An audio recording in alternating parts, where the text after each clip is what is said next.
Hello, hello, hello, hello, everyone. We are live, or as a wise man once said, we be live. How's everyone doing? I will look at the chat. Okay, I see. So starting fresh is already starting fresh, giving us a bunch of stuff to talk about, a bunch of questions. Okay, so here's what we're gonna talk about today. At least there might be other topics, depending on how far we get. So the last few days, the Israeli parliament has had a blitz of legislation that might hamper Netanyahu's chances of remaining prime minister. There's very interesting backlash to these laws. We'll talk about that. Then the main opposition figure, the highest person, the person with the highest likelihood of replacing Netanyahu if he's not able to form a government, um, is potentially in deep water. He made a controversial statement. We will talk about that. And also implications for either person being in charge for the future of Israel geopolitically, how it relates to Iran, and so on. Next, we have American politics. These have not been a good couple of days um, for American politicians talking about Israel. Let's put it that way. We're going to talk about the Democrats, Ro Khanna and Rami Manuel, um, and what they recently said about Israel.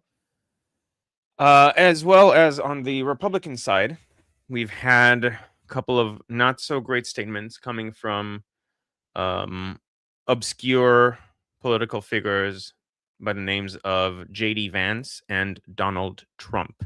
We will discuss all of these as well, and then time willing, we'll see how much time we have left, but we can discuss other developments in the region, Lebanon, Gaza, Houthis, and Saudi Arabia, and the war with Iran.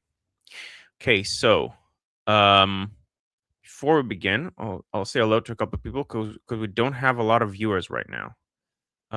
So I'll give it a couple minutes.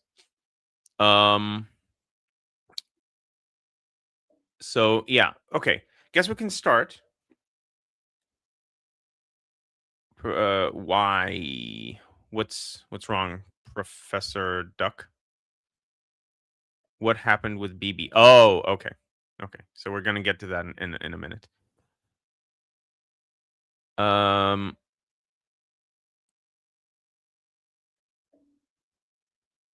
Let's see. All right. So yeah, and this also relates. So potentially the issues that I mentioned with Netanyahu also relate to, or sorry, with the American politicians also relate to potentially Netanyahu postponing his trip to the U.S. So we'll talk about all of that. Okay, so we have 50 people watching. More will presumably join soon. So I guess we can begin. In worst case scenario, people joining in would be able to go back and make up what they missed.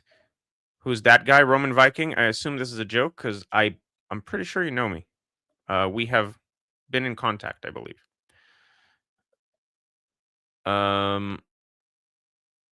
Okay, good. Tis early, Koala Katie. Yes, I mean my show is genuinely. I mean it's earlier than most. So that global fans would also have a chance to have something at a reasonable time. Marigold is asking random question. What do you think about the clavicular situation? I haven't really been following it. It's a Gen Alpha thing, and like I hope Gen Alpha finds better role models. Is all I'm gonna say. Like it's these people are, the y'all need Jesus thing. So these people need Jesus. I'm Jewish, but I strongly believe that America should be more religious with better role models as well. And these people cannot be the role models for the upcoming generation. At the same time, the upcoming generation has been, especially the men, have been pushed aside and told they're wrong and they don't have a right to exist. And I can sympathize with people in this kind of situation looking for alternatives and finding things that are dark, um, because you know they don't have an outlet and they've never been shown positive male role models. That's a huge problem with America right now, and I actually think that in Israel they might be able to have some of those role models, but unfortunately, uh, enemies of America have made sure to vilify Israel, um, to weaken America. Uh, okay. And then Roman Viking, didn't Bibi also disobey a court verdict recently? So what happened was, do you want to get into this? So it wasn't Netanyahu, it was his minister of communications in charge of media and stuff, like media channels. And what happened there is that the court basically didn't obey the law. They put out um a verdict that didn't obey the law. And the verdict, I'll really give a brief idea of what happened there. So there's been an attempt to purchase the a certain news channel in Israel, the left wing, the equivalent of MSNBC, channel 13. I don't have the graph open that I showed last time that had the different channels, but the channel is underwater. Um, and as a result, someone had to buy it, like an activist. Um, wanted to buy it to keep it afloat. And there were different people vying for it. One person was probably going to change it to be less left wing. Think of it as like a David Ellison CBS situation, where you have someone coming in buying the channel and then trying to broaden its appeal. That was one option. And then an activist, who's also like a high tech millionaire, swept in, made a counter offer. Eventually, they went with him. And allegedly there might be something wrong, like logistically with that. And there is a committee in charge of ensuring whether these things are okay or not. And that committee, there were problems with it. I won't get into why, but it only has 7 members. Now the law says that you and it's the committee made by the previous government, so it would be more in favor of the move. The previous government was the opposition government. The law says that a decorum of this group must be at least 10 people. And even though the law says this, the Supreme Court says, no, we're going to allow the committee with 7 members because there were 15. The new government assigned its own committee. The Supreme Court ruled against it and assigned the previous committee. And then 8 members from the committee quit because they weren't like they agreed it was a bad thing to do, and so you're left with 7. You need 10 people to in a decorum to make this kind of decision. The Supreme Court said even though we only have 7, we still nevertheless would like them to make the decision, which is against the what the law states. And so the communications ministry said we're not going to obey by this because this clearly goes against the law. The Supreme Court said it, but it very clearly goes against the law. So that's the court verdict, and it was a mountain made out of a molehill. The clavicular situation is annoying, and Israelis need to spend less time on it. I agree. Y'all need Moses. No, I specifically said Jesus. I don't think Americans need Moses. They need to be friendly with Moses, because Moses is one of the bedrocks of your culture. But specifically, you guys need Jesus.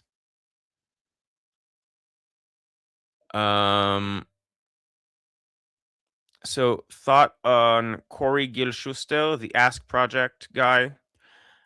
Can you say a bit more about that? I probably know what it is, but I don't recognize the name. So if you say what it is, Roman Viking, I'll be able to help. Um,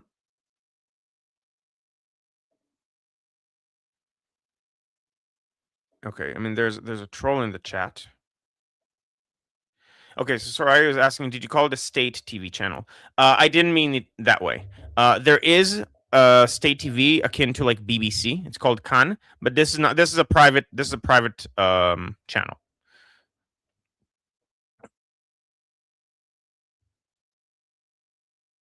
No, they need the 7 Noahide laws. Yeah, I agree, but I would consider um, Christianity to um, most Christian denominations to abide by the 7 Noahide laws. Okay, it's a good question. Siddhartha is asking, are apolitical institutions with real authority and broad legitimacy across the political spectrum even possible today? I assume you're asking this not necessarily about Israel. Just in general with how polarized media is and how people find their own echo chambers. Um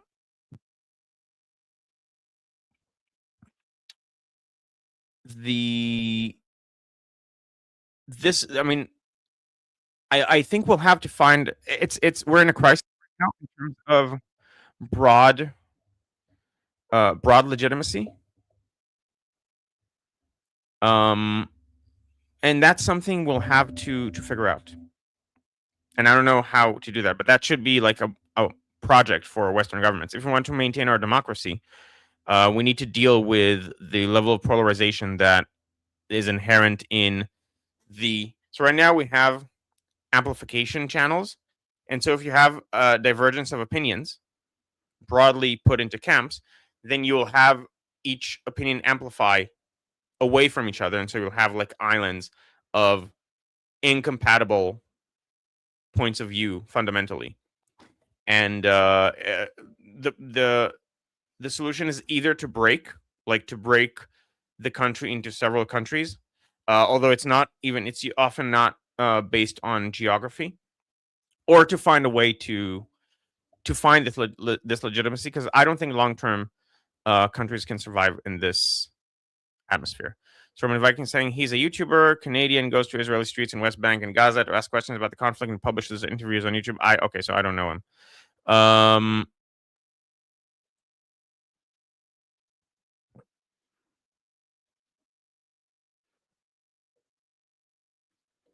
So Roman Viking, Supreme Court judges in Germany require 2/3 majority in parliament, for example. This way you can make broad legitimacy easier. So there are a bunch of so this is about the appointment of judges in Israel. It's probably not going to work this way. And also the current opposition would go against it, and the current government would also go against it, presumably. I think it's a good solution, having like broad enough of an acceptance. But then, like, the people against the current government will say, well, that still, in principle, that legitimizes things that we think should not be legitimate in society if the majority becomes large enough. They're fundamentally against that. If it goes against the spirit of democracy as they see it.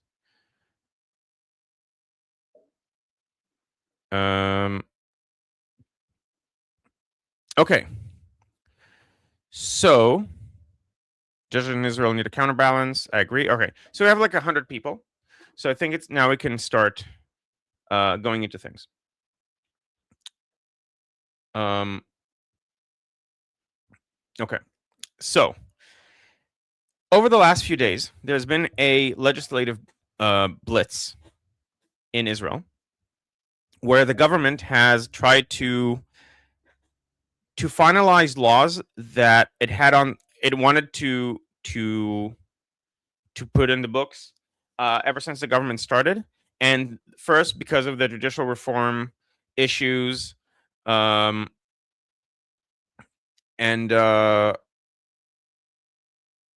then because of the war since October 7th, they weren't really able to do it. So they're doing it now, like at the last minute, because the parliament is essentially dissolving now, like this week. Oh, it's another good topic. Okay, so Shauna's asking, can you talk about the segregation in Israeli politics in Israeli universities? I can. I'm gonna start this comment, so I'll be able to go back to it later. So this legislation involved a bunch of stuff like the splitting apart of the attorney general role, which is both the defense and the prosecution against the government, and it's just too strong of a role, so they wanted to break it apart and also take some of its authorities away, like the authority to not to go against the government when the government is trying to make a decision, and a bunch of stuff like that. And so those are like rules that they needed to pass, and in order to pass them, they need a majority. The issue is that the ultra orthodox parties have basically so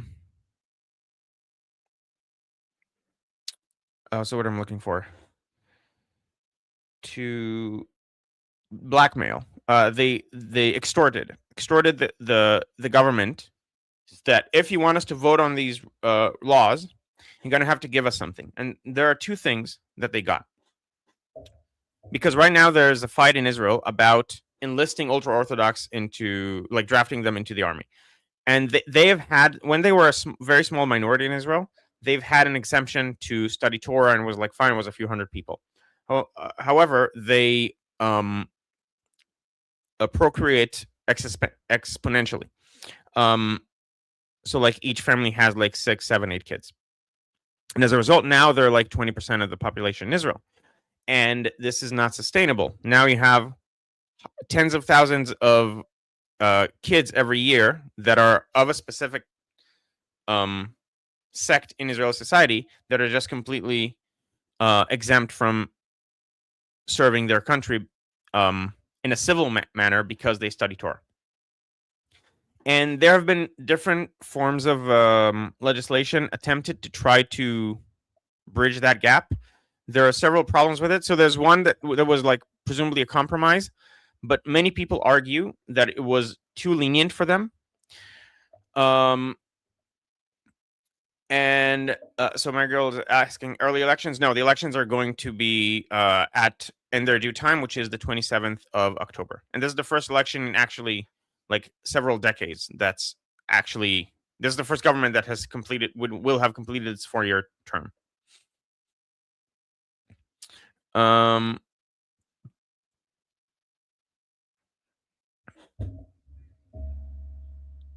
Okay.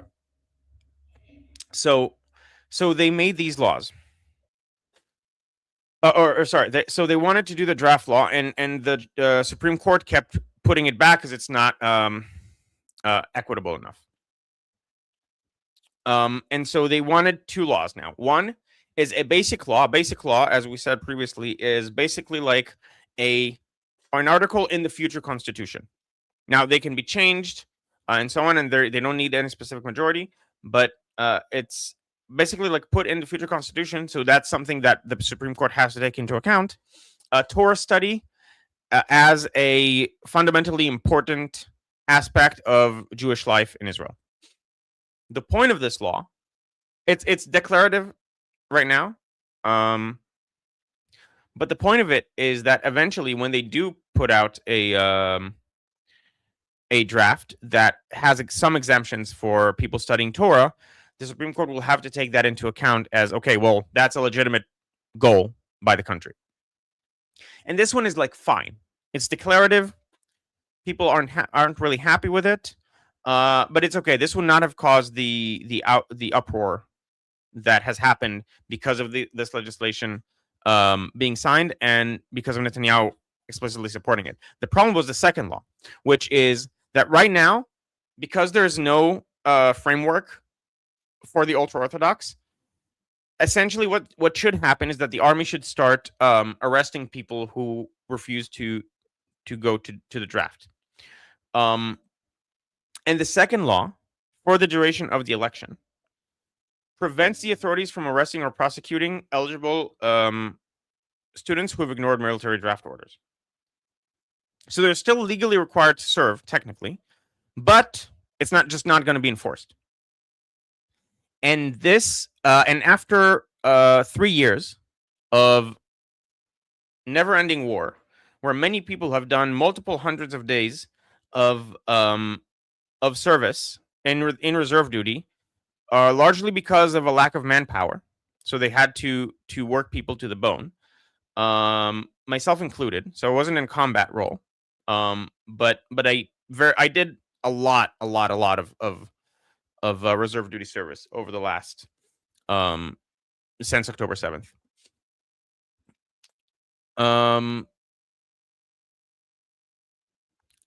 And so this thing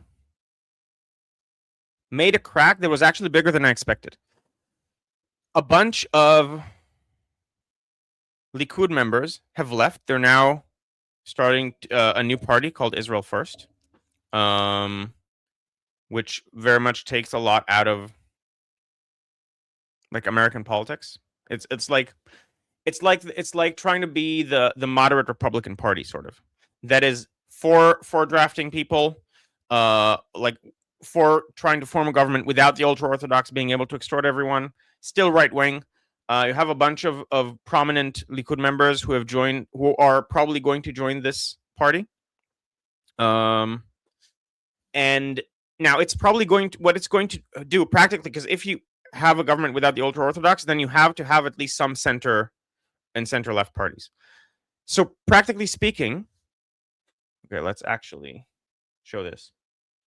Remember that this was not unexpected, but if you remember last time, I showed you this this graph of the parties and a recent poll. There have been other polls yesterday or in the last few days afterwards, and for some of them, Eisenkot is able to form a government. Like, he has 61 seats without the Arabs. But I don't trust that one, because one of those is 4 seats that are dangling. So 4 is the minimum you can have in parliament. Although I think it should be lowered, but that's a different story. One of those parties is dangling on the edge here, and basically it's a unity government party. Basically saying this aspect of it is saying we're going to aim for a unity government, but if neither side has a majority, but with us, Eisenkot will have a majority, we will complete the government form. We will sit with him to allow the creation of a government. However, they are at risk, and they're not going to stay at 4 seats once the other. So there's going to be like basically 3 parties running on the unity ticket. One is leaning left, meaning they will allow Netanyahu Eisenkot to form a government if with them, if they have time, but they're more like centrist. They're more leaning right. The other leans right of center, so it might do it for Netanyahu. Probably not. We'll see how it shakes out. And then you have the actual center, which is Gantz and Dedi Simchi, which are basically saying, no, we're going to force a unity government no matter what. We're not going to join either side unless that side makes a serious commitment and the other side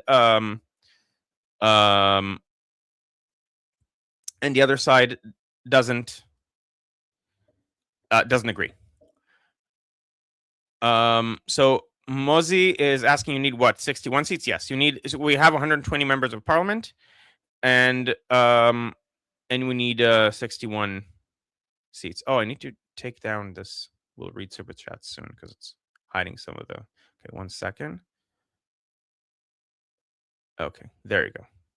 Now you can see better, hopefully.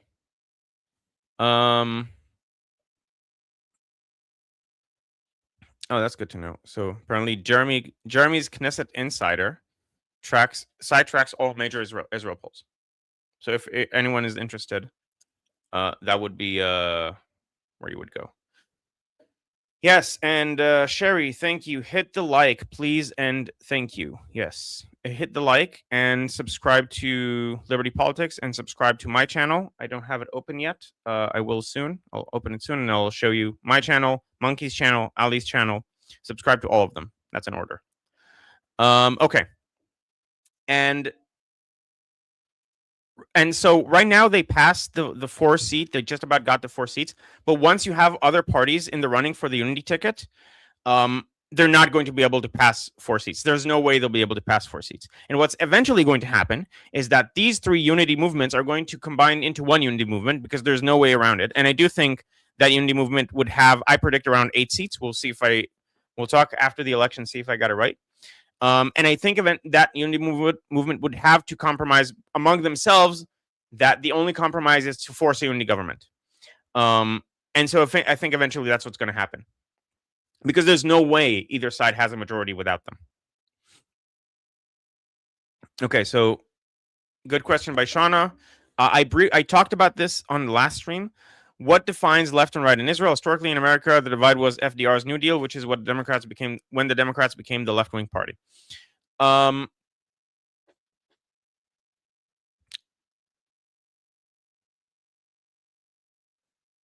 DJ Petmar is saying, if Netanyahu loses power, he will go to prison. He probably won't. The trial is collapsing.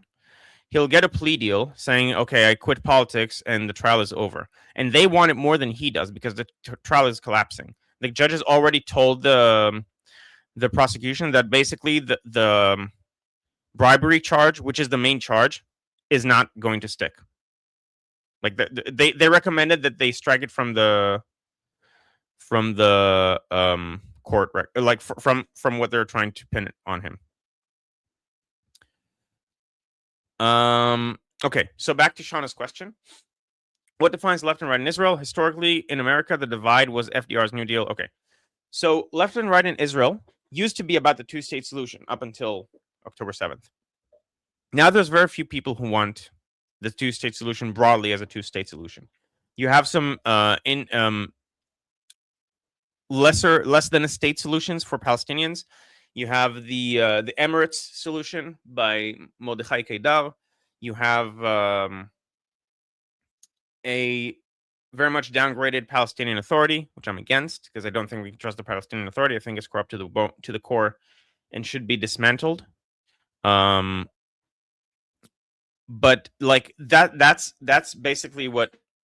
And you have the actual left wing, which is these guys. That's the extent of their support. That actually are for the two-state solution. They're the only ones. Okay. And now we have issues like religion in public in public view, and things like and things like judicial reform and stuff like that, that are driving the wedge between left and right. Okay, so Amir is saying, gee, I wonder why the trial is collapsing. Fucking mafia. What Amir is hinting at is that that Netanyahu has sabotaged the trial or something along those lines. The judges in the Supreme Court saying to the prosecution, you don't have a bribery charge, has nothing to do with Netanyahu, unless you can find. Okay, and again, I wonder why there has been law that passed against the opinion of the Attorney General now, because she has prevented the government from doing its job for 4 years in ways that she's only supposed to. I'm talking about years of illegitimate actions. Like what?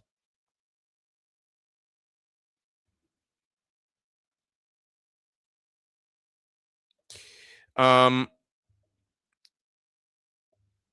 yeah, the court is to blame. The court is not to blame.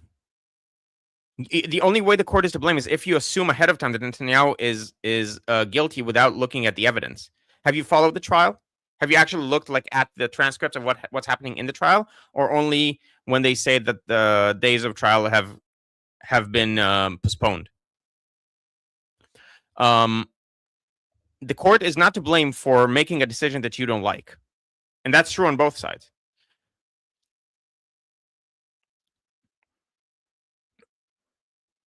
Yeah. Okay. So American Jews, Sean is saying American Jews still support the two-state solution, but that's slowly collapsing over here as well. I personally like the Emirates idea, but it's not my call. Yeah, I used to be for the two-state solution, but much like the American Jews, my support for it has also eroded, and I now lean more towards the Emirates solution. I think it's the best for Palestinians as well. Really, now I need to learn to be a lawyer too to see our trial going wrong. Except we've had this discussion before, Amir, and you haven't been able to give me any specific thing beyond vibes that makes you say that a trial is that something what specifically wrong has gone with the trial that made the judges make the wrong decision according to you, because you know better than them apparently. Whether Netanyahu took a bribery or not? Like how can you say that the judges basically unanimously saying there's no bribery here, and they've said this years ago as well. And the prosecution said no, we're going to pin it on him in the defense proceeding, which anyone who knows anything about law knows is absurd because the defense proceeding is when the defense tries to strengthen their case.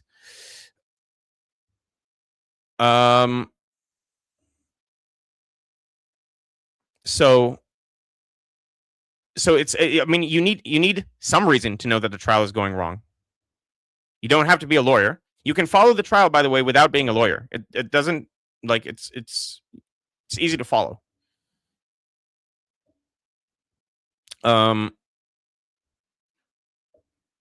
Yeah, so that's the +1 for the Emirate solutions, aka the 9-state solution. Yeah, so basically the Emirate solution is I'll stop the sorry. The Emirate solution is, and by the way, Amir, feel free to explain to me why do you think the judges said that there's no bribery? Other than, there's no bribery. Like actually logically, why the judges, the Supreme Court judges would make that decision? I'm willing to listen. Okay. So 9 states is because generally speaking, the the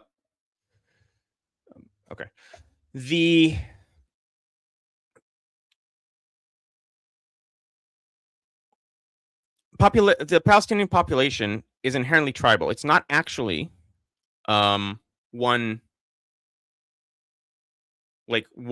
nation, and you can tell based on whether you have marriage between different tribes.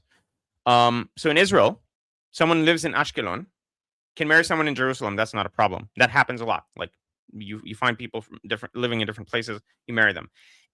For Palestinians, they almost always marry within like their clan or their city. So they're not actually related to each other. They're different clans that happen to be a collective known as Palestinians. And so it makes way more sense. And in the Middle East, countries work when they're based on this clan allegiance. And so it makes more sense to create this clan allegiance for the Palestinians and not have the corrupt Palestinian Authority, which is a Western imposition on the Arabs in the West Bank and in Gaza. Well, not in Gaza, but in the West Bank, potentially in Gaza. It used to be in Gaza as well, which is corrupt beyond anything that anyone like. The level of corruption in the Palestinian Authority is insane. I won't get into it now, but just know that it's insane. And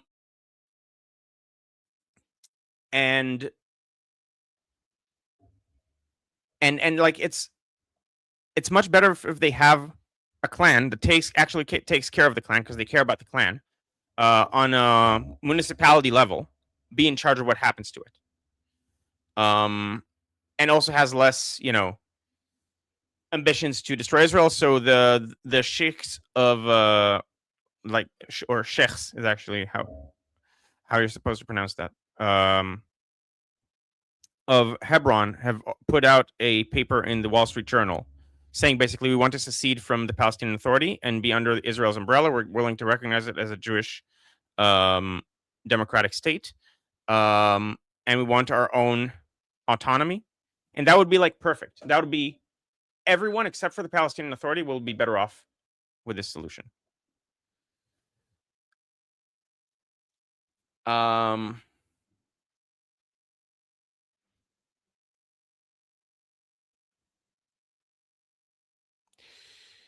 Okay. All right. So hopefully that explains the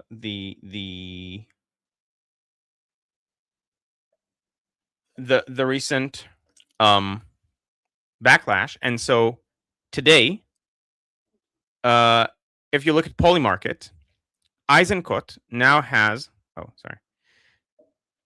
Okay, Eisenkot now has an above 50% chance of becoming prime minister, and that's new, as you can see. People are like right wingers, again, beyond what I expected, are actually really sick of the government kowtowing to the ultra orthodox and are willing to seek alternatives. And if Eisenkot plays his cards correctly, he could get some other votes. Unfortunately, Netanyahu, Eisenkot has not played his cards correctly. So I'm going to play, and this is also this is going to be a lesson to my right wing Israeli followers. Many of you have probably seen this already, the Israelis, I mean. So Eisenkot, in an interview on Channel 13, made a very stupid statement, and I'll play it, and then I'll explain it.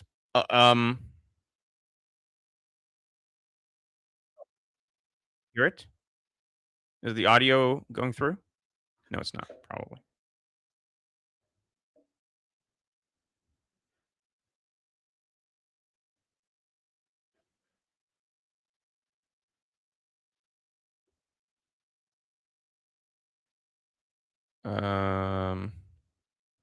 Okay, so can you people hear?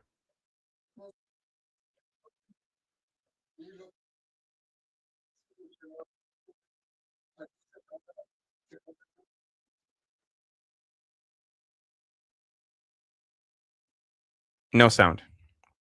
Okay, so I'll explain. Oh, actually, okay, I'll try sharing again. 1 second. No.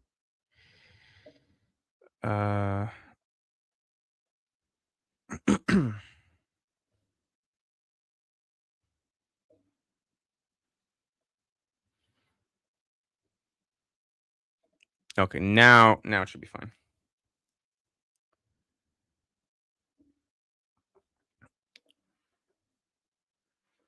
Okay. So he's asked about Mansour Abbas. Mansour Abbas is this person.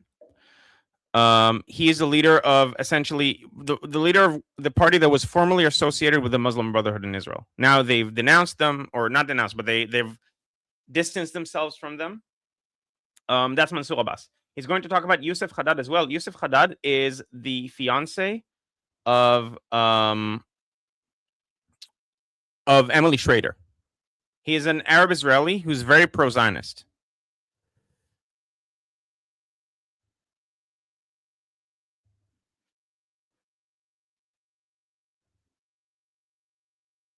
Okay, and basically what he's going to say is, do you say that Mahmoud Abbas, sorry, not Mahmoud Abbas, Mansour Abbas. Mahmoud Abbas is the head of the PLO. Mansour Abbas, do you reject him from any government you would form? And essentially he's saying, much like Netanyahu is not, like the Likud would be happy to have Youssef Haddad on, like as a member of Knesset, then I don't in principle mind, or as a member of the government, I don't in principle mind Mahmoud Abbas.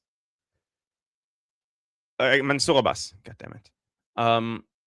And that's a very stupid statement to make, because one of those people is pro-Israel and the other has been associated with the Muslim Brotherhood. And so equating them is essentially saying all Arabs are the same. And it doesn't matter if you're an Arab, if you like one Arab to be in the government, then why would you mind the other? Which is insane, because one of those people is Muslim Brotherhood and the other is very much pro-Israel. So that's what it looks like. I'll play it briefly, and then I'll explain why it's not quite as it appears. Someone told me that the context makes it better, and so I went and looked at the context, and the context did make it better. פוסל אותו משותפות קואליציונית, את מנסור עבאס? אני לא פוסל, כי הליכוד עם הציניות שלו הרי חותם היום על יוסף חדד כחבר כנסת, ופועל, הוא לא אומר, הוא ערבי, אני לא אשב איתו.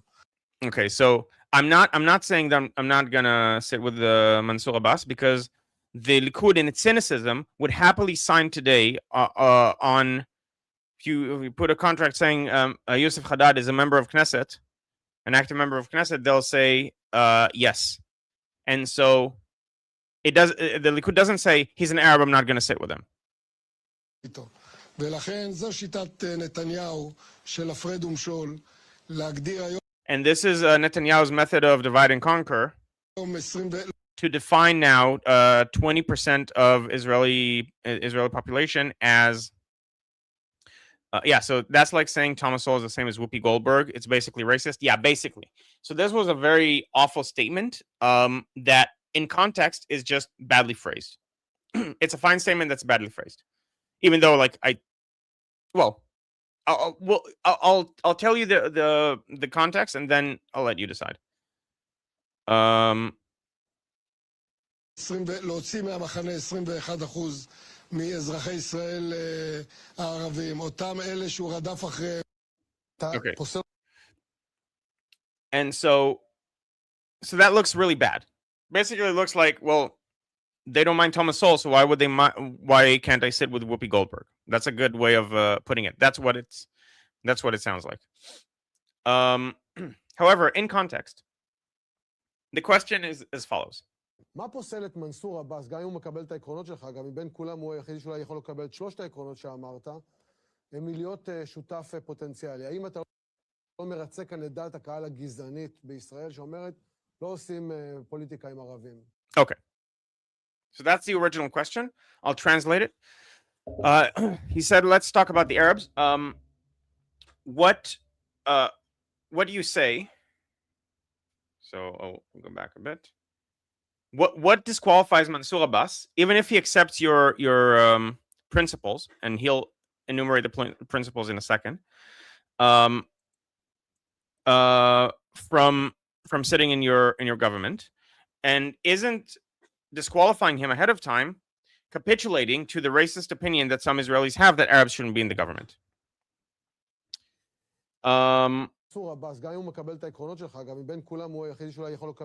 And this interview, again, this is channel 13. This is the left-wing channel, and it's and it shows in the questions. And by the way, among all of the Arab parties, he's the only one who might be able to accept the three principles, and he'll mention the three principles in a second. הם מלהיות שותף פוטנציאלי. האם אתה לא מרצה כאן את דעת הקהל הגזענית בישראל, שאומרת, לא עושים פוליטיקה עם ערבים? אני לא... Okay, so that's the context of the question. Aren't you satiating the racist public opinion in Israel of not sitting with any Arabs? רוצה לפסול אף אחד. And then he says, I don't want to disqualify anyone from being a partner. אני אומר, אני אשב עם מי שמקבל את שלושת העקרונות. I will sit with anyone who accepts the three principles. אני עוד לא שמעתי מפלגה ערבית שמקבל... I've never heard an Arab party that clearly accepts באופן ברור את שלושת העקרונות האלה, וכש... these three principles. זה יאמר, אני אגיב מיד. And if that happens, then I'll respond accordingly. פוסל אותו משותפות קואליציונית, את מנסור עבאס? אני לא פוסל. And then the part that was after the cutoff. Now, the three principles is Israel is a Jewish democratic state, I think. I thought he mentioned them. So, military and or civil service for everyone, Jews, Arabs, regardless of denomination. And I don't remember the third one, but basically things that like guardrails that would prevent people who are bad from joining the government. And so in the context of the question, basically what he was saying,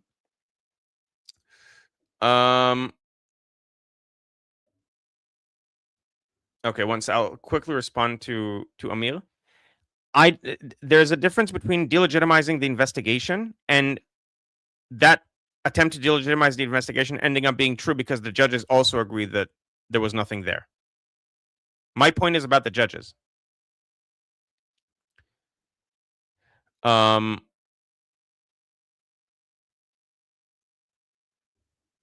okay, so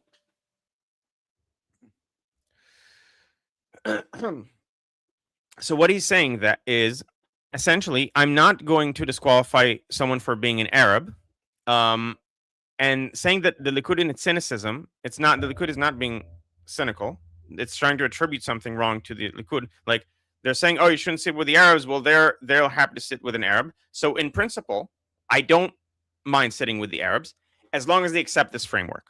And as long as they accept this framework, does a lot of heavy lifting, because Yosef Haddad would happily accept the framework, but Mansour Abbas might not.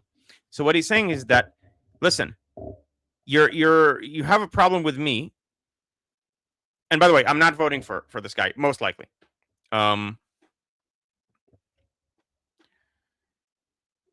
Okay, so that's a good clarification. The question is then, you could be an Arab and not be a part of any party, kind of like how not all Black Americans support the Black Caucus. Yes, very, very, very much so. You can have Arabs in any party.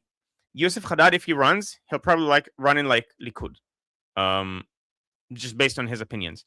It's not a sectarian. It's sectarian because they made it sectarian. There are Arabs that, in principle, have ran in other parties, and some of them, there haven't been many, because of intra-Arab stigma against running with Zionist parties. Like that would be the reason, but not because, in principle, if they fit the right bill, again, like Yosef Haddad, that Zionist parties or Jewish parties, or would not, again, it's not Jewish parties because many of them have like non-Jew minorities. Likud has had several Druze members of Knesset, and most other parties have as well, or like Druze or other non-Jewish minorities. So it's not Jewish parties, but the mainstream parties, let's say. In principle, they wouldn't mind an Arab member of the party, as long as that they genuinely believe that person holds those values. And Yosef Haddad is a great example of someone who most Israelis really love and genuinely believe holds those values. Okay. So this is going around, like, look at how racist Eisenkot is and so on. It's not quite, he did misspeak, but in the context, he was talking about assuming you have an Arab who accepts the framework. If we assume that Mansour Abbas actually genuinely accepts the framework, then there's no reason to disqualify him, much like you wouldn't disqualify Yosef Haddad. So don't lecture me about that. That's just not Likud trying to cynically divide people. That's basically what he's saying. Guy, this is so helpful. Thank you so much. Okay, so now, if you like this content,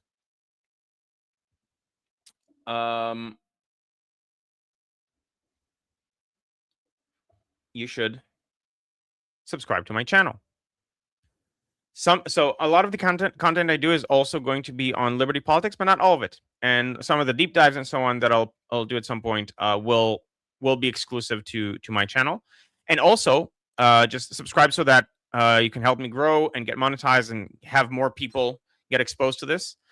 And I need to up my watch time and also my subscribers. Once I get to 1,000 subscribers, I can monetize, start making money off of you people. As a Jewish person, you know how important that is to me.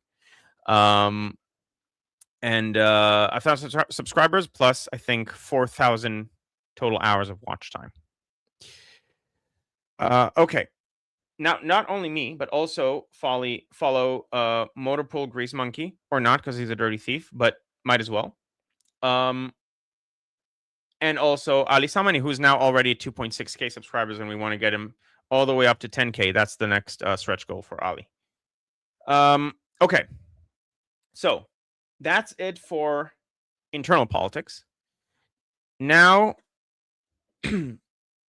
okay, good. So I am subscribed, did the notification bells. That's how I knew you were streaming. Yes, everyone also hit the notification bell when you subscribe so you can get notified when I go live.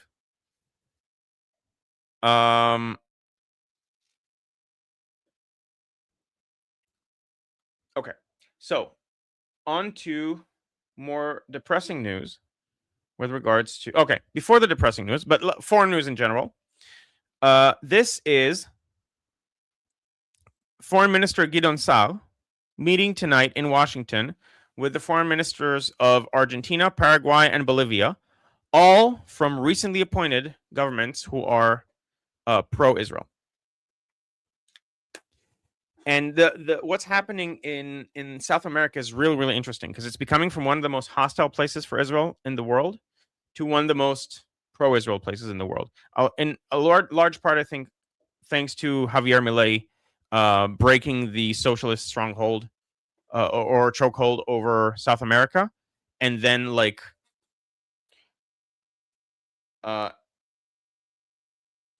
that having ripple effects for the rest of the continent. And now they're all appointing conservative and pro-Israel governments. Okay, so the next topic is Ro Khanna. He basically joined a Palestinian-led tour near Khirbet Zanuta in the southern West Bank, organized by Breaking the Silence, which is an Israeli anti-occupation group that also has a lot of foreign funding. And his convoy was temporarily blocked by armed Israeli civilians while Israeli security forces were called. I mean, that's okay. So this is the I'm reading that description. It's not quite accurate from what I've been able to tell. They went into tried to go into a closed off military zone, essentially tried to provoke, like a place that they know, at least that not Ro Khanna knows, but Breaking the Silence and the people accompanying them know they cannot go to.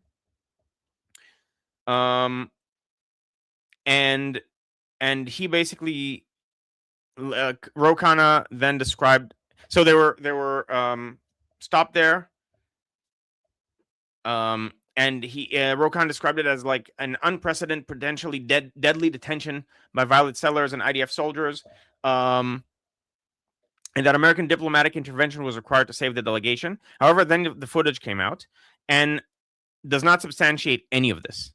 The worst thing that happened is that one of the people there, I think, kicked the tire of the car or something along those lines.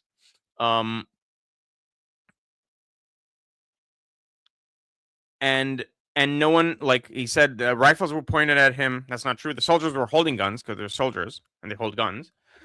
But no, like it was very civil. Like, listen, you can't be here. You know you can't be here. This is a closed off military area. It's dangerous here. And then he said, like, oh, the American diplomatic intervention was required to save the delegation.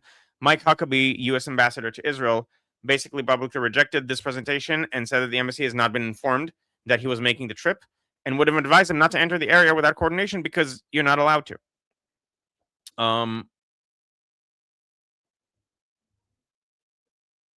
And also, apparently, Israel's ambassador in Washington similarly said that Ro Khanna had declined offers to coordinate his itinerary with Israeli officials or the U.S. embassy because then he wouldn't be able to do this provocation that will help him in the election.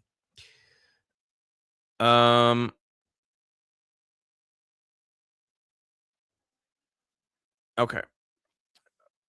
We're all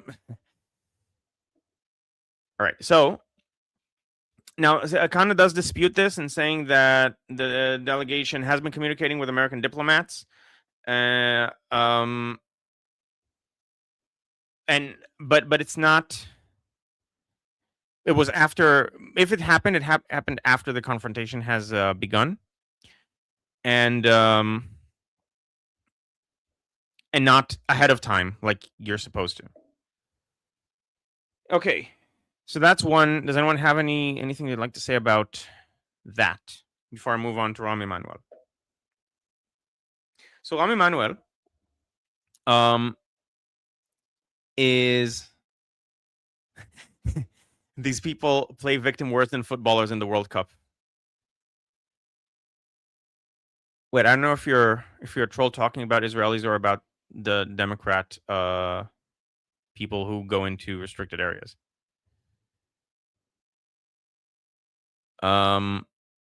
If you're a troll, then boo. But if you're not, then yay. All right.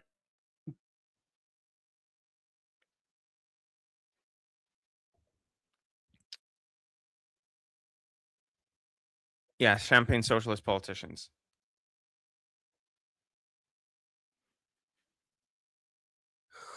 Yeah, okay, you're talking about Ro Khanna. Okay, that's what I thought.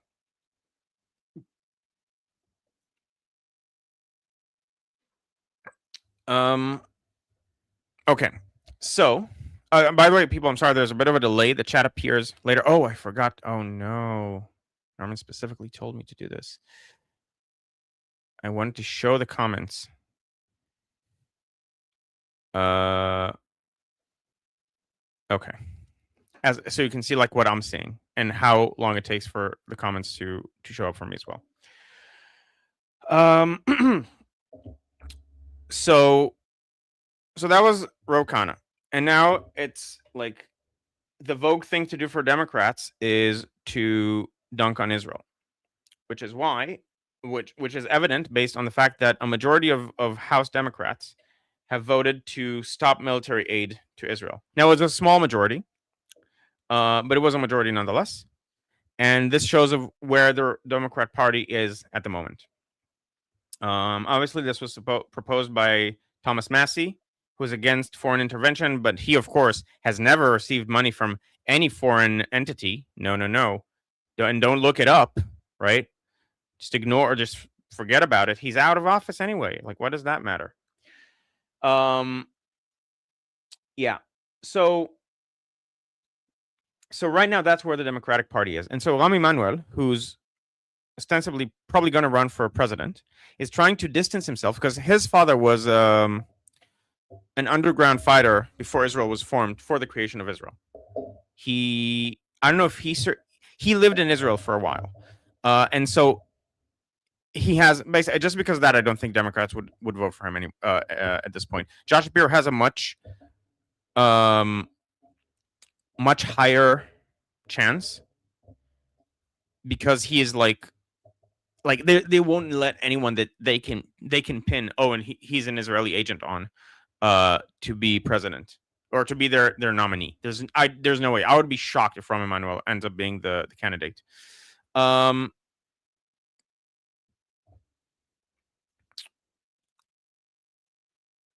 Okay, Shauna switched channels to see all the comments. By the way, again, people, I would really appreciate it if you move on over to my channel and watch on my channel, because that's it gets my watch hours up, and then I'll be able to get monetized. Okay, so Rami Emanuel came to Tel Aviv and made a statement in Tel Aviv University, essentially saying, "Your government is crazy. You have to stop. You're losing support," and basically putting back up essentially the Clinton framework. Although there were some updates to it, and I don't think his suggestion is okay. Oh, right, I didn't post a link. Sorry. I'll post a link to my channel now. I only showed it. I didn't post it. It is in the description, though, by the way. My channel is always in the description of the video. Wait, I hope. Let's see. Yes, it is. Okay. So I just posted it, but it's also the channel link is always in the description. So basically, what he was saying is that we don't need a 2-state solution. We need a 23-state solution. Basically, the whole of the Arab world needs to be tasked, not just Israel, with finding a just solution for the Palestinians, which could be fine. You could also have some immigration as a result of that. That could work, depending on the details. I just don't trust Democrats right now in the current climate to be good to Palestinians. Okay, yes. Okay, so now, as Carter is saying, okay, so now I'm on your channel. Hello. So thank you, Carter. And essentially, he's trying to distance himself from the Israeli government. I don't think it's going to work. But that's the Democrats that are pro-Israel are not going to succeed in the current climate for the Democrat Party. The issue is that the current climate for the Democrat Party is also far from the American public. So I don't know how serious that is. However, so that's the Democrat side. Netanyahu today canceled his trip to the states or postponed it. We'll see. And ostensibly, the reason is that he was going to go to Lindsey Graham's funeral, among other things, and that's postponed to the end of the month. But also, originally, he was supposed to meet with Trump, and then an American official said, no, he's not meeting with Trump. I don't know where that came from. And then Israeli reports started saying, no, he's not. It's unclear whether he would meet with Trump. And then he canceled the trip. And based on what I've seen the last couple of days, I think that might have to do with clips. Trump is back to saying bad things about Israel that are also patently false, that his own, Secretary of War is saying is false. Essentially, probably because of pressure from Erdogan. And so let's watch this for a bit. Ground forces withdraw from southern Lebanon. Do you want to see Israeli ground forces withdraw from southern Lebanon? It got cut off a bit. Well, redeploy is another word, because, we're getting along very well with Lebanon. Israel is dealing with them very nicely. First time in many, many years. Lebanon has just been beaten up so badly, and they've got Hezbollah there. Southern Syria and from parts of Lebanon, it would be good to get out, I think. Okay, so get out of southern Syria and parts of Lebanon. The southern Syria issue is that Israel has taken over the rest of the Hermon mountain. I'll show you the map of Israel. Okay, so this is Israel, right? This is Egypt, this is Lebanon, this is Syria, and these are the Golan Heights. Trump is the only president that has acknowledged Israel's claim to the Golan Heights. And now Israel has, since this fall of Saddam, has gone like here. Something along those lines. They went, essentially, this is like, the mountain is part in Israel and part in Syria. And now, when Saddam fell, they just went for the whole mountain so that there wouldn't be higher parts in Syria that they'll be able to shoot at Israel from.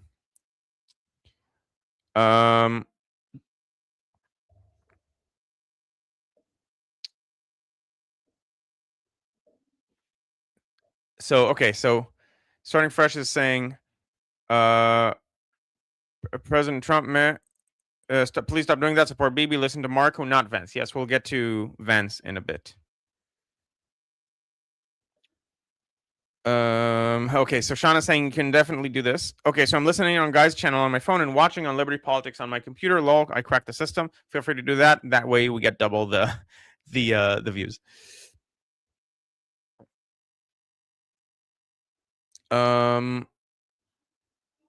So we took over that part to avoid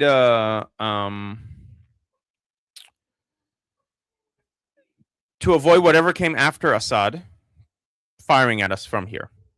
So now we have like a security corridor here. Sorry, 1 second, I have to go. I'm sorry.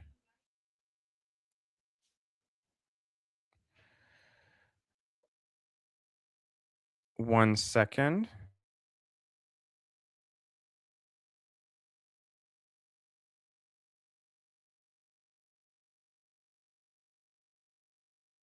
Okay, sorry, I'm back. And so Syria is basically a proxy of Turkey, and Syria is trying to push Israel back in the Golan Heights and try to get a foothold here, so that because Turkey is now trying to threaten Israel, and this would be a way to do this.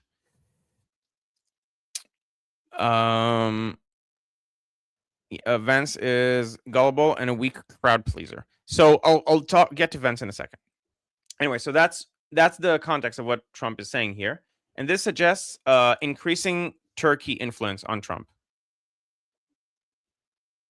Get out, I think, and I think you might see things get a little bit calmer because we have to focus our energy on the big leagues. The getting things calmer is a Erdogan and Ashara line. Like, Israel is destabilizing the region, and this is how it's doing it. So this is basically saying line for line the things that Turkey and its proxies are saying. And the big leagues, or its proxy, singular in this case. Big leagues are Iran. You mentioned when we spoke. and basically saying, we need to calm things down because we have bigger fish to fry, which is Iran. On the phone during the war that Syrian President Ahmed al-Shara may be tasked with dealing with Hezbollah. He would go in and take care of Hezbollah, and he'd do it in a different way. He wouldn't knock down buildings. I hated to see buildings knocked down. Are you saying you believe he would be more precise than the Israelis? I think he'd be more precise, yeah. I think, and I can tell you, I know he'd like to do it. Does he need the green light from you? I'm thinking about it. You know who wouldn't like him doing this? Lebanon. Lebanon does not want ISIS taking care of the issue. They trust Israel much more. And the fact that he's saying this again, like he said, oh, he would love to do it. Sure, he would love to. Yeah, he would love to take over Lebanon. That would be nice for him. It would be nice for Lebanon.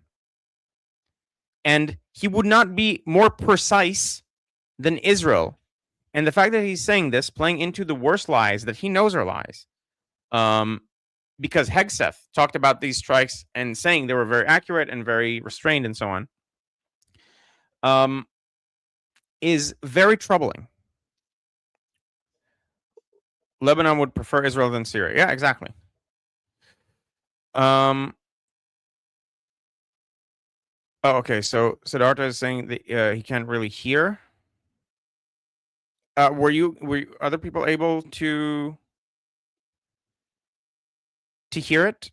Because I don't know if it could just be your specific audio.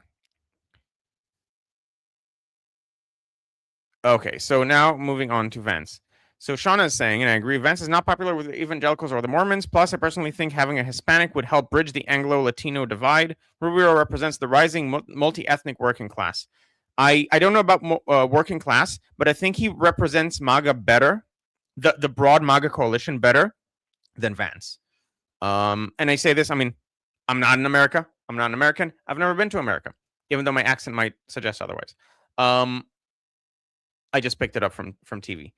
But from the way I look at things and listening to several, to people in the know, Rubio is basically destroying his value. Okay, so some people can hear me, but not the video. Some people can hear both. So I can't do anything about that. So one might think it almost sounds like he tries to pressure the Lebanese government. So that was one interpretation before they signed the agreement, but now they already signed the agreement. Why would he need to pressure them again? I'm open to it. That's what I thought originally, but why would he need to pressure them again?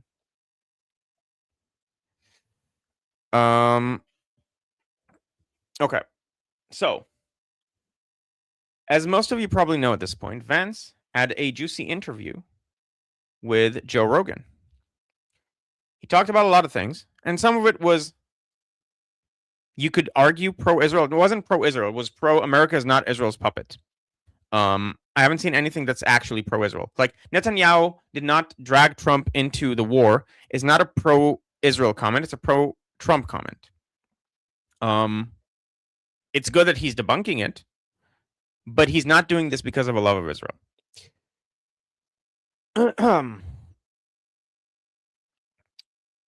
Okay, so let me play the clip. And this is the part that's very naughty. Okay, and we'll talk about it in a second. To try to derail the negotiation and try to derail the deal. And, you know, there's this, but I definitely think you have seen this very discreet, extremely well-funded campaign to try to derail the negotiation and try to derail the deal. And, you know, there's this Time article that came out yesterday. A friend sent it to me. It's like worth reading because it lists a bunch of people who have quite literally been paid by a former Trump campaign person who was himself paid by certain elements within the Israeli government. And those people are attacking me viciously for quite literally trying to accomplish. Okay, so I'm not, there might be like a copyright thing. I'm not sure, so I'll stop here. I'll move a bit forward. Basically, he's talking about an article that came out in Time magazine that claimed that people in the Israeli government have paid a certain person who's it is for this person is paid by the Israeli government to to improve its situation in America. Like he's like a coordinator or something.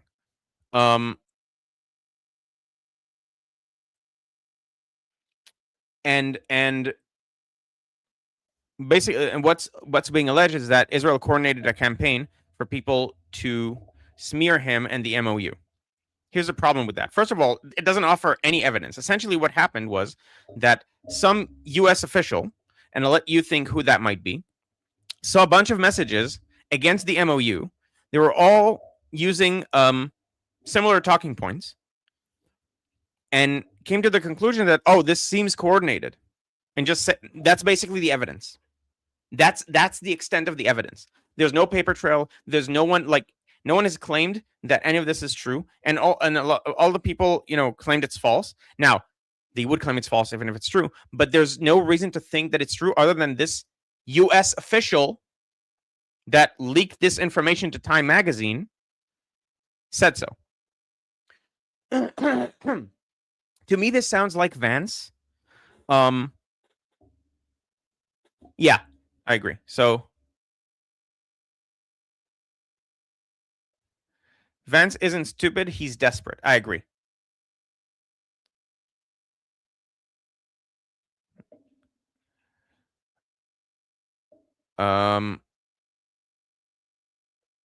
Okay, DJ, you have to be more coherent. You make like one-liners, and I see them a few seconds after I'm done talking. So like you think you're responding to something I said, and I would immediately be able to understand what it is that you're saying, but I can't. So if you want to make a coherent point, just make a full comment, and I'll respond to that. So the reason I think he isn't stupid, he's desperate, is that the MOU was a disaster from the moment it came to be. And a lot of people talked about it, not because of a coordinated campaign, because there were problems with the MOU, very, very serious problems. A lot of Republicans came out against it because they thought it was a capitulation to the Islamic Republic. And Vance saw this, and this is a way to deflect the criticism. And by the way, that coordinated campaign and these talking points also happen to align with what actually happened, because the MOU failed. Or did Israel also bribe Iran to make it not follow the MOU? Like this was just a bad point by Vance. By the way, JD Vance, I liked him before the election, but then a lot of the things he said just don't come true, and he fundamentally seems to not understand what's happening, like the way geopolitics works. He said that the reason he wants to stop supporting Ukraine is that Ukraine has no way of winning. Well, guess what? Ukraine is winning. Ukraine is winning big time. Like the Russian Federation will collapse, and Putin will be assassinated by Russians before Ukraine loses the war. That's how bigly Ukraine is winning.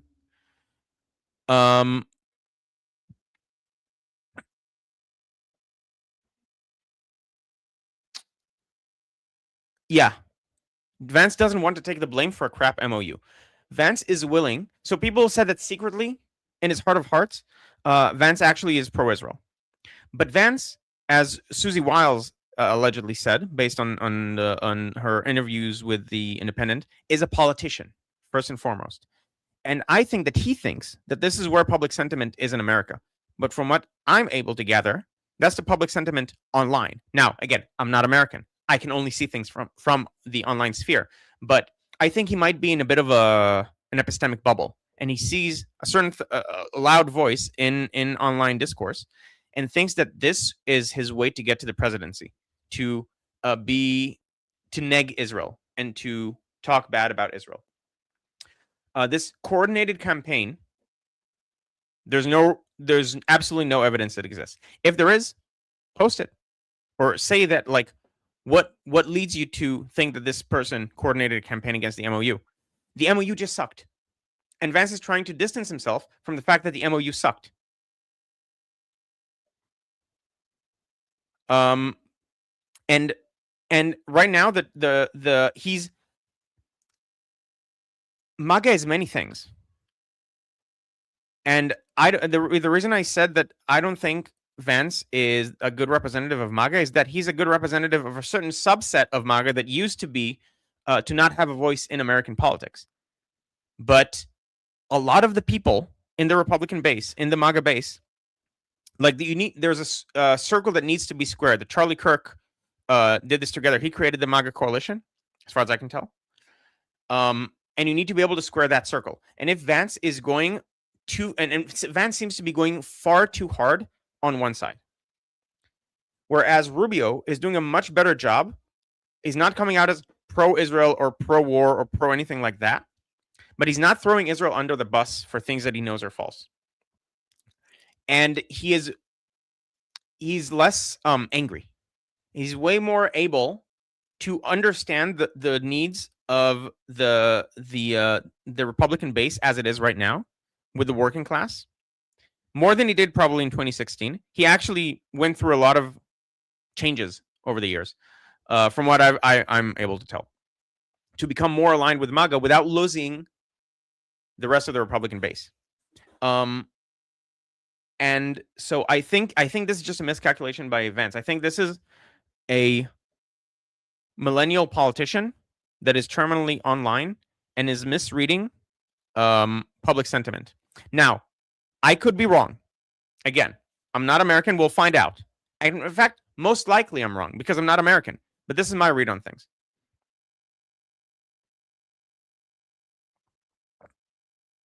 So counter, I think it's all deception. It's all show, especially with Vance. Vance is the people pleaser. That's why Trump hired him. He's all smoke and mirrors. I agree. I mean, I don't think this is a counter. This is what I'm saying.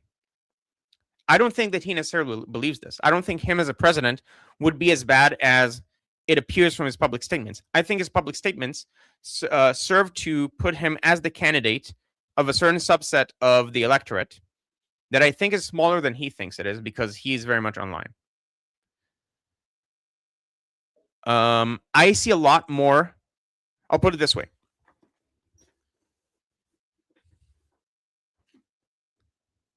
Vance might have more popularity for certain Republican voters, but he also has a lot more pushback. A lot more pushback. I have not seen that pushback to Rubio. I've never seen anyone say, "Oh, Rubio's not my guy." I've seen people say Vance is great. Usually they say Vance Rubio 2028. That's usually what those people say. I've seen a lot of people say, "Dear God, I hope Vance is not elected or is not the Republican nominee." First of all, if he's the Republican nominee, there's a stronger chance that you'll have a Democrat president. Second of all,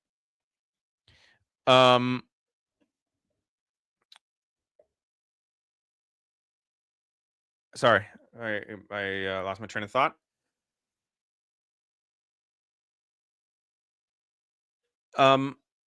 Second of all, Rubio is just a better representative of a lot of positions that people can unite around. Within the Republican coalition. That's my position.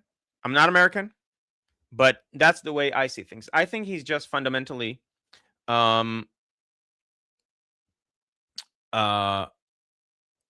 think he's just showing that he's not as competent of a politician as I thought he was originally.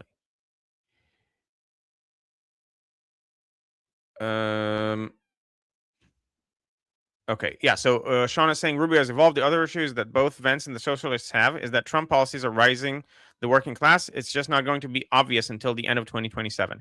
Yeah, and especially if Israel signs the new MOU, which is to say the disembarking MOU, there's going to lose, like, the anti-Israel crowd is going to lose a lot of steam, and that's most likely going to happen.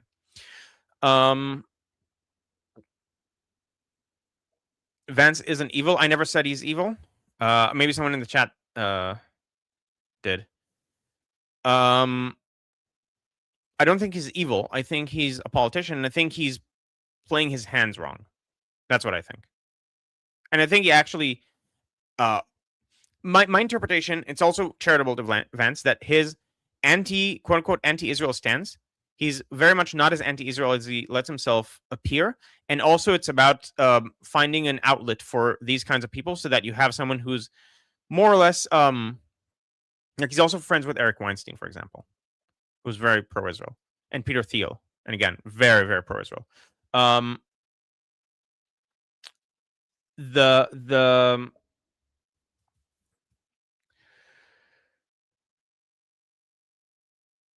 I think he put out the goal of like it's maybe like being controlled opposition for Republicans. Again, I don't know anything.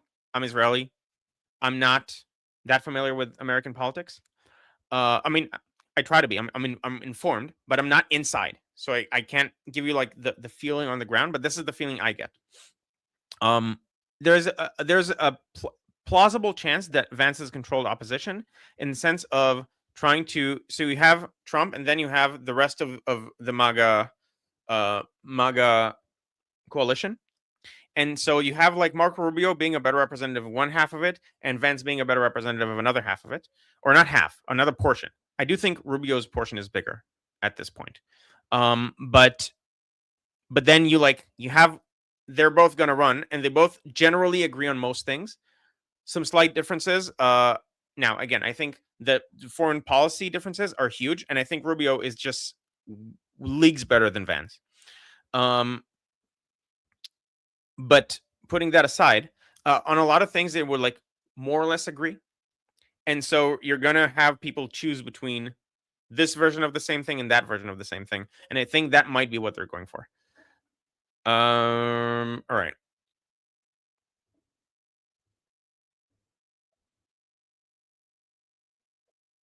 Yeah, so that's what I'm thinking as well. Vance is not really popular within any segment. No, I think he's popular with the people who are not that interested because he has like name recognition.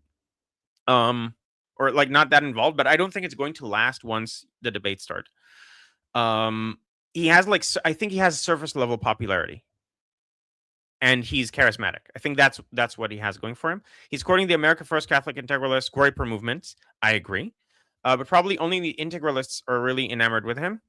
The issue with the Groyper movement, like the Groyper movement really hates him. I think the Groyper movement would vote for Rubio before they vote for him, but they'd probably vote for Newsom before they vote for Rubio.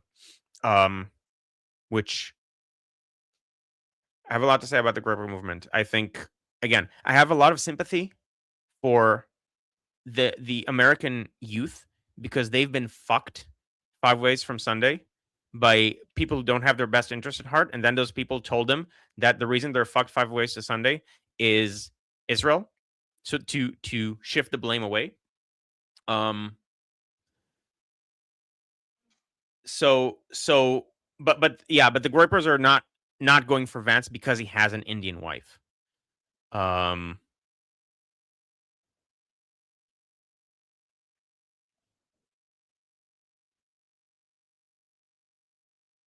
Okay, so E is saying Vance or Rubio depends on how Trump's term goes. I only see Vance as president if there's major worldwide peace and an easy Republican win. I think you're saying similar things, guy. As president, I'm talking about who. So I think if Iran goes well before we start thinking about the replacement for Trump, goes well as in we have more kinetic operations and the regime falls.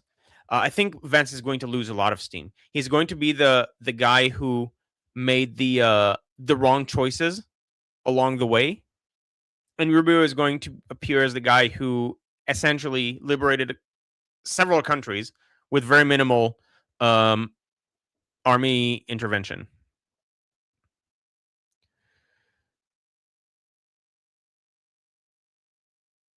Okay.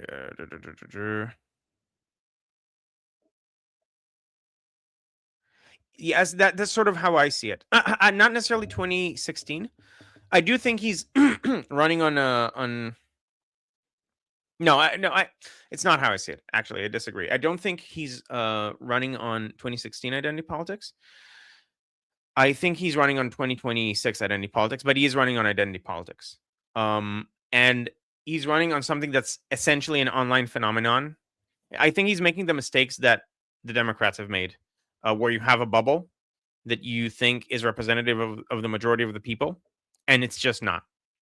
And you can't just look online to find what people are thinking. If that was true, then a lot of the parties you see the most activity for online in Israel, for example, like never came close to sniffing the threshold of 4 seats. That would be Feiglin, the Zehut party, and that would be Yaron Zalicha's economic party. They have a lot of very noisy, active people online that are for them, but it's not something you can use as a proper gauge. And I think Vance is making that mistake. Okay. Let's see. By the way, people, feel free to send super chats. I will read all super chats, even though I'm not Armin. I do have that capability.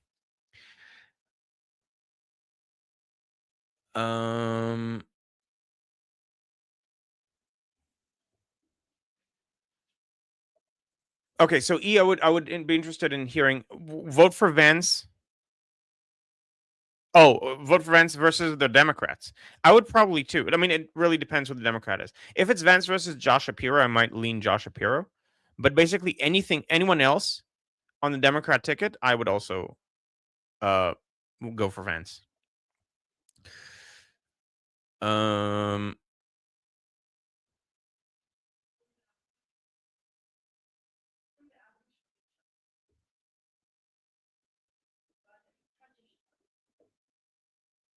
Let's see. Okay, I'll probably end the stream soon. Okay, so Sean is saying, I don't think Vance is controlled opposition. I think he's actual opposition, but he's not a skilled politician. Too many minorities don't like him, both religious and ethnic. For me that would be a good thing. Because I very much think Rubio is one of the greatest, most competent politicians I've seen in my lifetime in general. It's insane how good he is. Both on the media front and also like knowing everything about anything he's dealing with.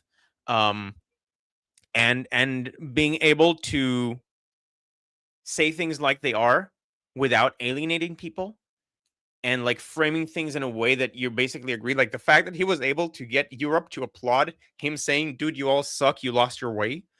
Like you compare that to what Vance did the year prior, it's a masterclass. Rubio is one of the best politicians I've ever seen in any context.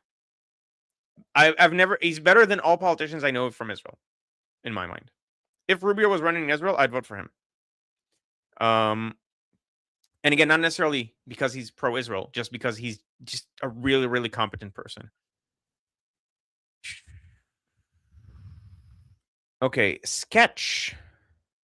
If that is your real name, I know who you are behind that helmet, monkey. Vance is better on domestic policy, terrible on international policy. If POTUS says go make a deal, he can't say no, I still don't like him. I'm not sure. There was punctuation missing at the end there, so I'm not sure what you said.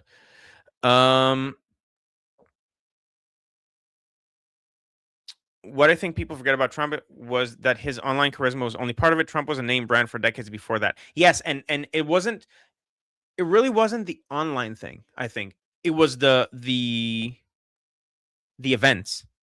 And he kept going out and actually seeing what people in real life are saying and adjusted his message accordingly from like place to place. I think that was his secret. The rallies he did, I think that was the thing that pushed him over the edge.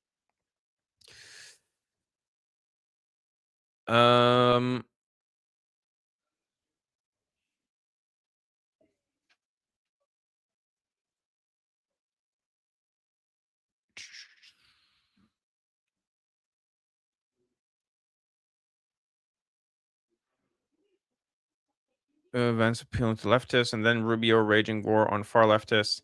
Def feel like they are against each other. Okay, more than realized. I think they're going for different electorates. I just think that Rubio is more competent at that as well, of skirting a line. Again, if Vance is not controlled opposition. So it's settled. Rubio 2028. I agree. I mean, I really hope Rubio gets it. I really, really hope Rubio gets it. Okay. And one last thing. Vance talked about foreign influence. This is the Prime Minister of Qatar, basically telling him what to write in the MOU.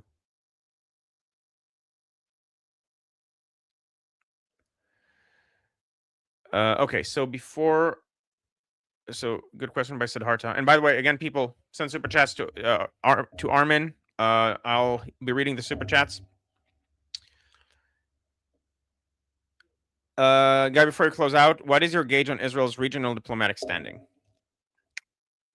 It's a good question. Depends what you mean by regional. And also depends on what happens in the upcoming election. I think Israel is in a great place secretly. I think the current government is an impediment to arrangements with other parties, specifically Smotrich and Ben-Gvir. Maybe Netanyahu.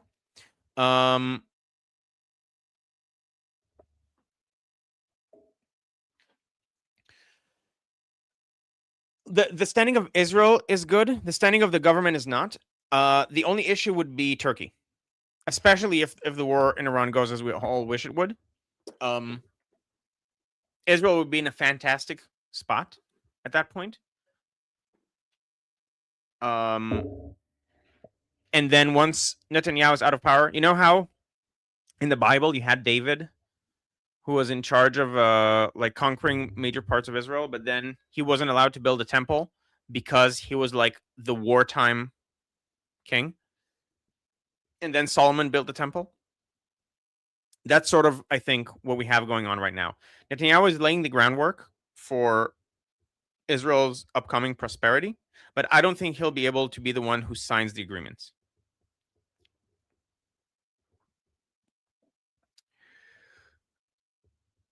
Okay. Sean is saying Rubio balances the different poles incredibly well.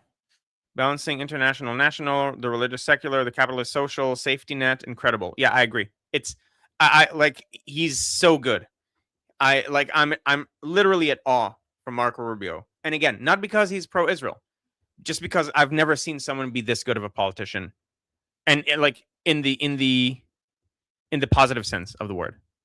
Like he is so good at advancing what he thinks is a good vision for the world, and also seems to be right because, again, Vance's predictions for what would happen if you do certain things just ended up not coming true on the world stage.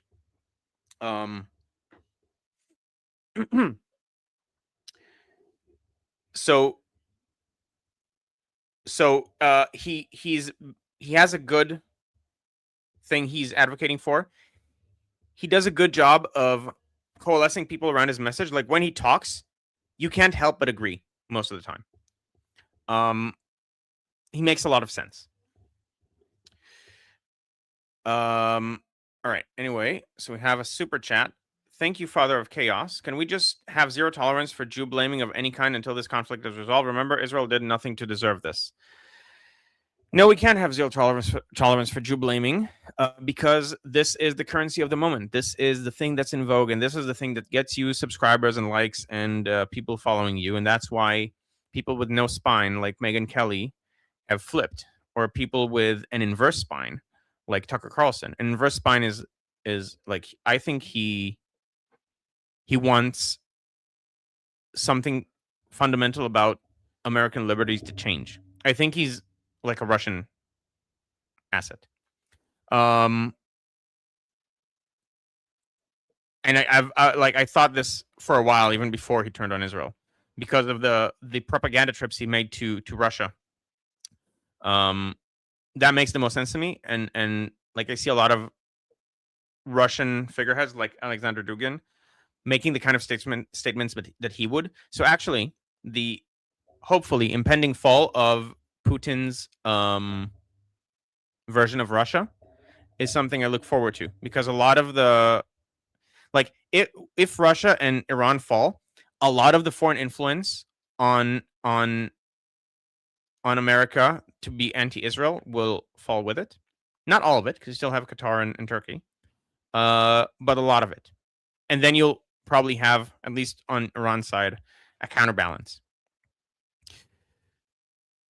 Okay. All right. So I'm about to head out. We basically talked about everything that I had planned for today. I have some extra stuff, but I think it's a good place to stop. I don't want to go like right up until Armin and Monkey go. Want to give people time to breathe. So, a few quick plugs.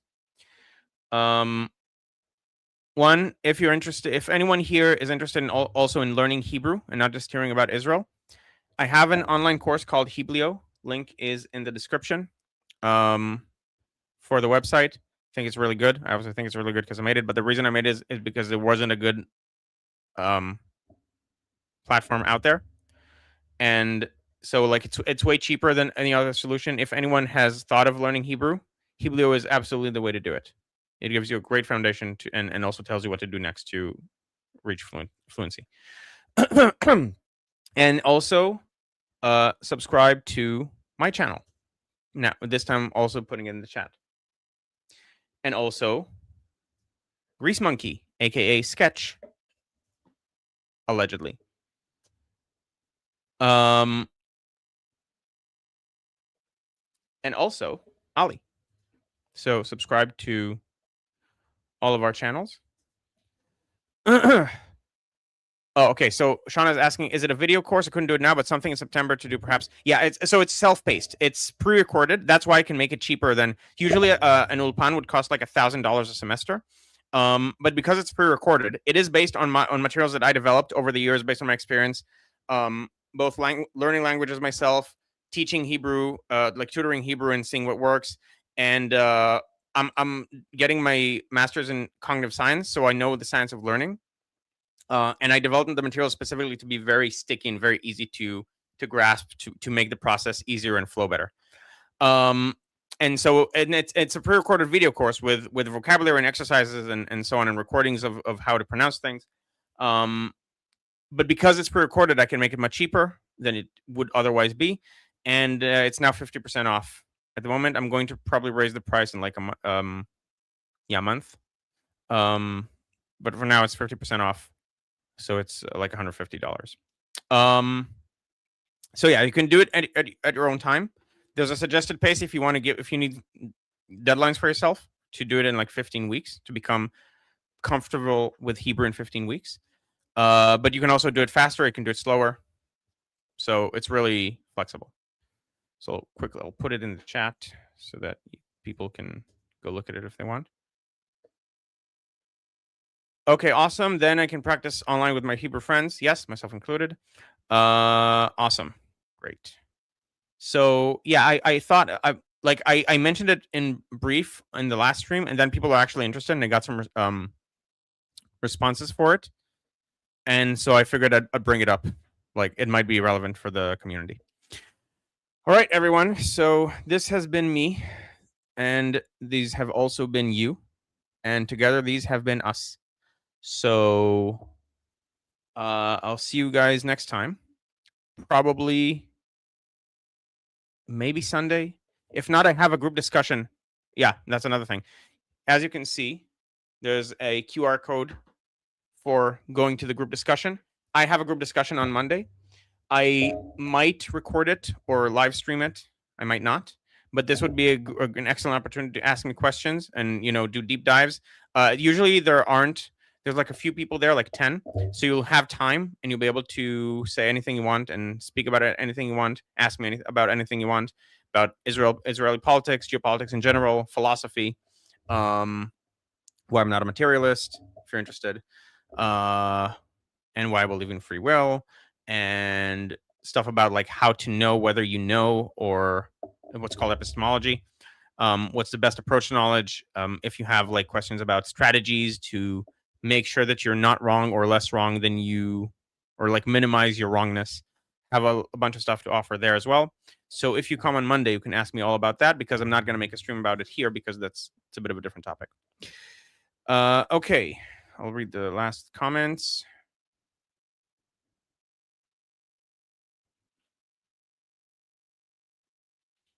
Or you're not a materialist? Ooh, that's interesting. Yeah, I'm not a materialist. I'm closer to an idealist, but it's not quite accurate. My position is roughly the one held by Ian McGilchrist.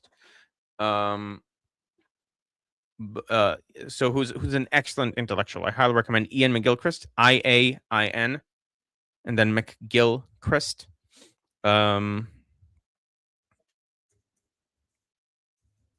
I'll probably upload.